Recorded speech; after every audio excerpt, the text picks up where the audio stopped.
Hi viewers, welcome to our channel. ప్రస్తుతం మనతో పాటు సీనియర్ జర్నలిస్ట్ భరద్వాజ్ గారు ఉన్నారు. వారితో ఒకసారి మాట్లాడదాం. సార్ నమస్కారం. సార్ నమస్తే. సార్ బీజేపీ ప్రభుత్వం మరి సిఏఏ చట్టాన్ని అమల్లోకి తీసుకురావడం చూస్తున్నాం.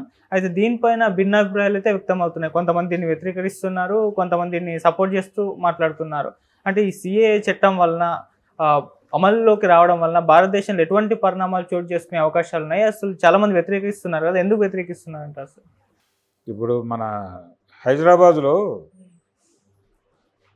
మణికొండ ప్రాంతాల్లో కొంతమంది ముస్లిం మహిళలు మమ్మల్ని ఈ పౌరసత్వ సవరణ చట్టం నుంచి కాపాడండి అని రోజు రోడ్డు మీద ప్లకార్డులు పట్టుకుని నిలబడేవాళ్ళు. అప్పట్లో ఏది ఇది వచ్చేస్తుంది, ఇక అయిపోయింది, పంపించేస్తున్నారు అని హడావిడి జరిగినప్పుడు 21 ప్రాంతాల్లో. తర్వాత కరోనా వచ్చి ఆగిపోయేది. ఇప్పుడు కొంత రిలాక్స్ అయ్యి ఇప్పుడు అమల్లోకి తీసుకొచ్చేసారు నిన్నటి నుంచి. ఈ సందిగ్ధ కాలం కంటే ముందు అయిపోయింది, మన ఇక్కడి నుంచి పంపించేస్తున్నారు అన్నప్పుడు భయపడిపోయి ప్లకార్డులు పట్టుకుని రోడ్డు మీద మౌనంగా నిలబడేవాళ్ళు. వాళ్ళు మేము ఈ దేశం వాళ్ళమే, దయచేసి మమ్మల్ని గెంటేయకండి. ఆడపిల్లలు ఎందుకు నిలబడేవాళ్ళు? వాళ్ళు భయం, ఆ భయం కలిగించగలిగారు. నాకే బర్త్ సర్టిఫికేట్ లేదు కాబట్టి ఇక్కడి నుంచి ఎవరిని పంపించం అని అసెంబ్లీ సాక్షిగా ముఖ్యమంత్రి కేసీఆర్, అప్పటి ముఖ్యమంత్రి కేసీఆర్ ఒక ప్రకటన చేశాడు. నాకే బర్త్ సర్టిఫికేట్ లేదు కాబట్టి ఎవరూ ఆందోళన పడకండి అని చెప్పాడు. ఊరిని నోటి మాటగా చెప్పాడు అంతే, కొంచెం భరోసా కల్పించడానికి. కానీ ఈ ఆందోళన ముస్లిం సమాజంలో చాలా బలంగా ఉంది. వాళ్ళు భయపడుతున్నారు. ఇప్పుడు ఈ పౌరసత్వ అంటే అసలు ప్రోగ్రామే అది, ముస్లింలని టెర్రరైజ్ చేసి లోబరుచుకొనుట. ఈ ప్రమాదాన్ని చెప్పి తమని తాము హీరోలుగా హిందూ సమాజంలో ప్రొజెక్ట్ చేసుకుని వాళ్ళ ఓట్లు గంపగుత్తగా తమకు పడేటట్టుగా చూసుకునుట. ఈ 2 కార్యక్రమాలు బీజేపీ అసలు ఈ సవరణ తీసుకొచ్చిన రోజు నుంచి వాళ్ళ మనసులో ఉన్నటువంటి ప్రోగ్రాం. దాన్ని విజయవంతంగా సక్సెస్ఫుల్గా నడిపారు ఆ గేమ్ని. ఇప్పుడు మళ్ళీ ఇప్పుడు అమల్లోకి వచ్చింది అనే విషయాన్ని ఇంత గందరగోళంగా ఎందుకు ప్రస్తావిస్తున్నారు అంటే, మేము ఇంత చేసాం అంటే, వీళ్ళు కాశ్మీర్ స్వయం ప్రతిపత్తిని తీస్తారు కదా, ఆర్టికల్ 370 రద్దు మేం చేయగలిగాం. ఇది భారత ప్రజల కళ, కాశ్మీర్ మందే, భారతమాతకి ముక్కుపూడక కాశ్మీర్, మేము దాన్ని కాపాడాం. ఇవన్నీ డైలాగులు చెప్పడానికి బాగుంటుంది కదా, ఎమోషన్స్ రైజ్ చేయటానికి. ఎమోషన్స్ రైజ్ చేసి సెంటిమెంటల్గా భారతదేశభక్తి అంటే ఎలా తయారైందంటే పరిస్థితి, ఒక మతం తాలూకా దేశభక్తి ఇంకో మతానికి ప్రాణ సంకటంగా మారిపోయే పరిస్థితి దాపురించింది దేశంలో. హిందువుల దేశభక్తి ముస్లింలకి ప్రాణ సంకటంగా మార్చారు వీళ్ళు. దేశభక్తి అందరికీ ఇప్పుడు వాళ్ళ దేశభక్తిని అనుక్షణం నిరూపించుకోవాలి, గంటకోసారి. మేము ఈ దేశానికి నిబద్ధతతో ఉన్నాము, ఈ దేశం పట్ల అంకిత భావంతో ఉన్నామని గంటకొకసారి ప్రతి ముస్లిము రోడ్డు మీదకి వచ్చి చెప్పుకోవాల్సిన పరిస్థితిని తీసుకొచ్చారు.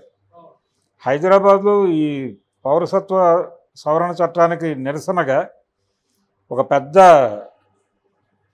ర్యాలీ జరిగింది, మోటార్ సైకిల్ ర్యాలీ, చాలా పెద్ద ఎత్తున. ఏది 3 రంగుల త్రివర్ణ పతాకాన్ని ప్రతిబింబింపజేసేలాగా డ్రెస్ వేసుకుని అలా వెళ్ళారు. చాలా పెద్ద ఎత్తున జరిగింది అది 21లో. వచ్చేస్తోంది ఇది అని కరోనాకి ముందు.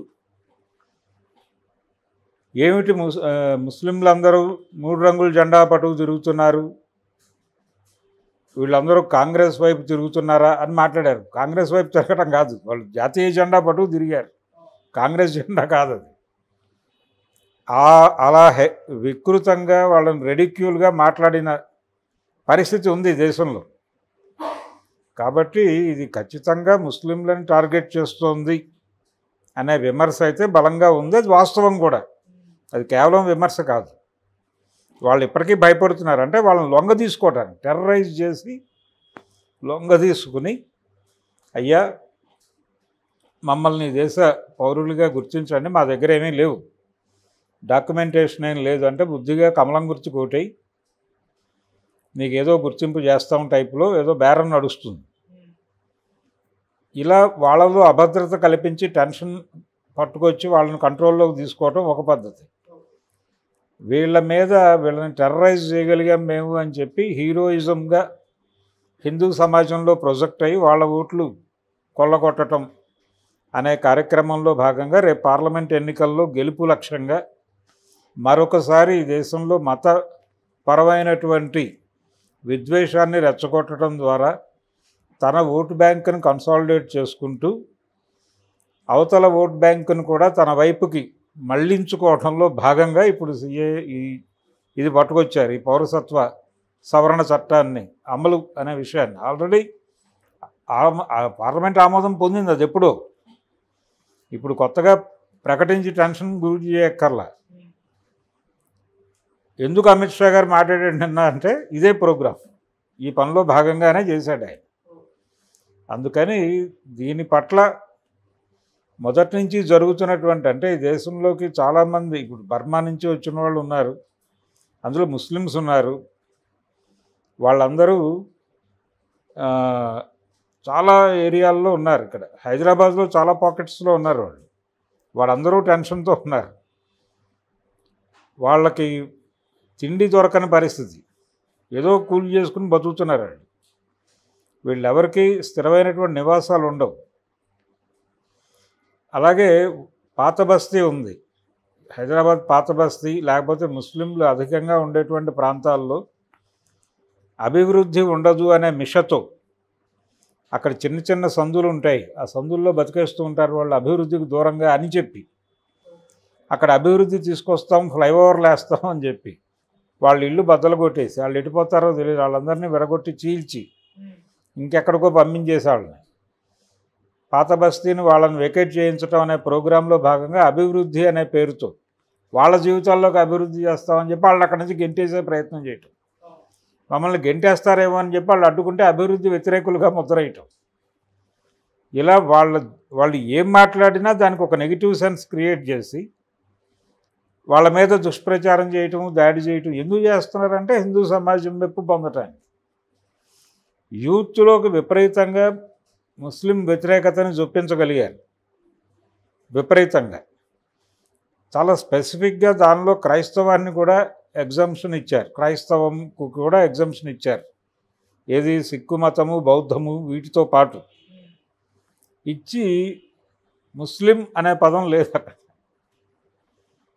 ఇక్కడ హైదరాబాదులో ఉన్నటువంటి ఒక ముస్లిము విభజన టైంలో అక్కడికి వెళ్ళిపోయి పాకిస్తాన్ పారిపోయి ఇదంతా హిందువులు రాజ్యం అయిపోతుంది, మనం ముస్లింలను చంపేస్తారేమో అని భయపడి రాత్రికి రాత్రి పళ్ళం బిడ్డలను తీసుకుని అక్కడికి పారిపోయి పర్లేదు ఇక్కడ బాగానే ఉంది ప్రపంచం అని వాడి బంధువుల ద్వారా తెలుసుకుని హైదరాబాద్ వచ్చి బతకడానికి వచ్చిన వాడికి అటునుంచి రావడానికి ప్రాపర్ ట్రాన్స్పోర్టేషన్ దొరక్క ఏదో పద్ధతిలో వచ్చి ఇక్కడ సెటిల్ అయిపోయాడు అనుకోండి, ఏదో చిన్న దర్జీ కొట్టు పెట్టుకుని ఆయన ఇప్పుడు తన్ని గెంటేస్తామంటే ఎక్కడికి పోతాడు?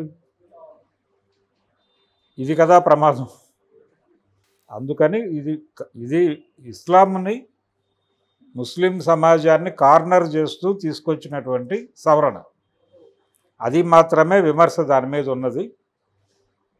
అందుకని దానిలో వీళ్ళకి భరోసా కల్పించేటువంటి అంశాలు లేవు. అది అమల్లోకి వచ్చేసింది కాబట్టి ఇంకొంచెం ఆందోళన పడుతున్నారు. వాళ్ళని వెనక్కి పంపడం లాంటి ప్రోగ్రామ్స్ ఉండవు, కానీ లొంగ తీసుకునే ప్రయత్నాలు జరుగుతాయి.